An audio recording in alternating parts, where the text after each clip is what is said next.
Hello प्रिय छात्रों, आज की इस वीडियो में देखेंगे ब्रिज कोर्स सत्र आपका 2026-27 कक्षा 9वीं विषय हिंदी का कार्य पुस्तिका आज की इस वीडियो में देखेंगे।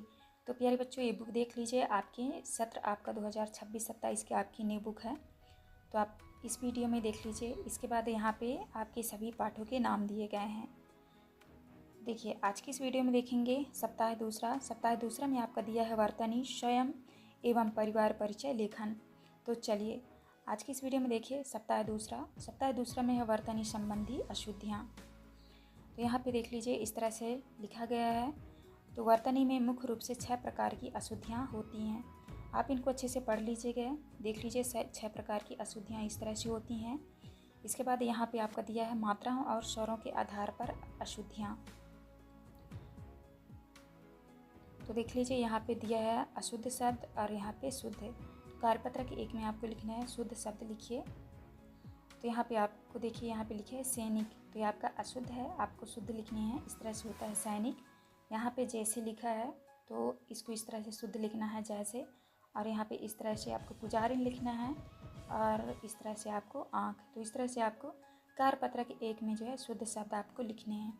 इसके बाद दूसरे में विसर्ग के आधार पर अशुद्धियाँ।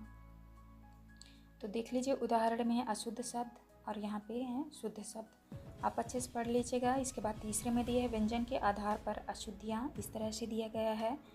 तो देखिए, कार्यपत्रक दूसरा में आपको लिखना है शुद्ध शब्द लिखिए। यहाँ पे लिखा है अशुद्ध शब्द, शुद्ध शब्द। तो बसंत का इस तरह से नहीं होगा, ये है आपका सही बसंत। इसके बाद शामिल इस तरह से नहीं लिखा जाता, इस तरह से आपका होगा शामिल। और यजमानी और विकार, तो आपको इस तरह से शुद्ध शब्द लिखने हैं। इसके बाद देखिए नेक्स्ट है आपका चौथा में है हलंत संबंधी अशुद्धियाँ। तो यहाँ पे हलंत वाली अशुद्धियाँ देख लीजिए, इस तरह से दिया गया है। तो आपको कार्यपत्रक 3 में लिखना है। यहाँ पे देख लीजिए अशुद्ध है परम, तो आपको जो है इस तरह से लिखना है परम। और यहाँ पे सप्तम, ये आपका गलत है, इस तरह से हो जाएगा सप्तम, ये हो जाएगा आपका अथक प्रथम। आप इस तरह से कार्यपत्रक 3 में करेंगे। नेक्स्ट है आपका 5वें में संधि संबंधी अशुद्धियाँ। देख लीजिए, यहाँ पे उदाहरण दिया है संधि संबंधी अशुद्धियों का। आपको कार्यपत्रक 4 में करना है शुद्ध शब्द लिखिए में। यहाँ पे देखिए अशुद्ध शब्द इस तरह से दिया है भानुदय, तो ये आपका गलत है। शुद्ध आपको इस तरह से लिखना है भानुदय। और यहाँ पे परमार्थ उपर्युक्त विद्यालय, आपको इस तरह से कार्यपत्रक 4 में लिखना है। इसके बाद देखिए नेक्स्ट है आपका 6वां में है समास संबंधी अशुद्धियाँ। देखिए, समास संबंधी अशुद्धियाँ आपकी इस तरह से उदाहरण में दिया गया है। आपको कार्यपत्रक 5 में आपको लिखना है शुद्ध शब्द लिखिए। देखिए, अशुद्ध में लिखा है पाप से पुण्य, तो आपका इस तरह से आपको लिखना है पाप पुण्य, गुण दोष, त्रिनेत्र और चक्रधर कृष्ण विष्णु, तो ये आपके सही शब्द हैं। इसके बाद देखिए वर्तनी संबंधी अशुद्धियाँ। तो ये आपके वर्तनी संबंधी अशुद्धियों के उदाहरण दिए गए हैं, आप अच्छे से देख लीजिएगा। और यहाँ से है संबंधी अशुद्धियाँ। इसके बाद है संबंधी अशुद्धियाँ, आप इस तरह से अच्छे से देख लीजिएगा। इसके बाद यहाँ पे आता है आपका परिचय। आपका परिचय में देखिए पूछा है प्यारे बच्चों, आपको अपना परिचय देना तो आता ही होगा। परिचय में आपको अपने बारे में विस्तार से बताना होता, तो आइए अभ्यास करते हैं। देखिए, कार्यपत्रक 1 में दी गई पंक्तियों को पूर्ण करते हुए अपना परिचय लिखिए। देखिए, इस पंक्ति में जो है आपको परिचय देते हुए यहाँ पे आपको शब्द भरने हैं। मेरा नाम अनुज कुमार है, मैं विदिशा में रहता हूँ या फिर रहती हूँ। मैं 9वीं कक्षा में पढ़ता हूँ। मेरे पिताजी का नाम सोहन राय है और मेरी माताजी का नाम श्रीमती अंकिता है। मेरे विद्यालय का नाम शासकीय उच्चतर माध्यमिक विद्यालय है। मुझे क्रिकेट बहुत पसंद है। मेरा पसंदीदा खाना दाल चावल और खीर है। मैं शिमला जाना चाहता हूँ। मैं बड़े होकर शिक्षक बनना चाहता हूँ। आप इस तरह से इन पंक्तियों को पूरा करेंगे परिचय देते हुए, तो आप अच्छे से कर लीजिएगा। इसके बाद देखिए नेक्स्ट है आपका कार्यपत्रक दूसरा।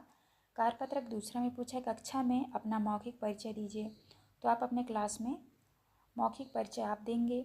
इसके बाद देखिए तीसरे में है अपने परिवार के किन्हीं 5 सदस्यों का परिचय दीजिए।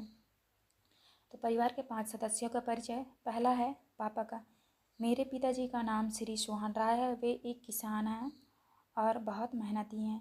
दूसरे में है माता का परिचय देना है। मेरी माता जी का नाम श्रीमती अंकिता है। वे घर का सारा काम संभालती हैं और हमें बहुत प्यार करती हैं। तीसरे में है भाई का परिचय देना है। मेरे भाई का नाम अमित है। वह मुझसे छोटा है और कक्षा 7वीं में पढ़ता है। चौथे में है बहन के बारे में। मेरी बहन का नाम नेहा है। वह पढ़ाई में बहुत होशियार है और मेरी मदद करती है। और पाँचवें में दादाजी का परिचय देना है। मेरे दादाजी का नाम श्री रामलाल है। वे हमें रोज़ अच्छी अच्छी कहानियाँ सुनाते हैं। आपको इस तरह से परिवार के 5 सदस्यों के आपको परिचय देने हैं। इसके बाद देखिए कार्यपत्रक चौथा, बूझो तो जाने। निम्नलिखित चित्रों के माध्यम से पहेलियों का सही उत्तर रिक्त स्थानों में लिखिए। तो देखिए इन पहेलियों के जो है सही उत्तर आपको इन खाली स्थानों में आपको लिखने हैं। पहले में है ऊँट की बैठक, हिरण की चाल कौन सा जानवर जिसके दुमना बाल। तो यहाँ पे आपका उत्तर हो जाएगा मेढक। इसके बाद देखिए नेक्स्ट है आपका दूसरा, ऐसा लिखिए शब्द बन जाए, फूल फल मिठाई बन जाए। तो यहाँ पे देखिए गुलाब जो है आपका फूल हो जाएगा और जामुन आपका फल। तो यहाँ पे फूल फल मिठाई बन जाए तो ये आपका हो जाएगा गुलाब जामुन। इसके बाद देखिए नेक्स्ट है पंछी एवं देखा अलबेला, पंख बिना उड़ रहा अकेला, बांध गले में लंबी डार, नाप रहा अंबर का छोर। तो ये हो जाएगा आपका पतंग।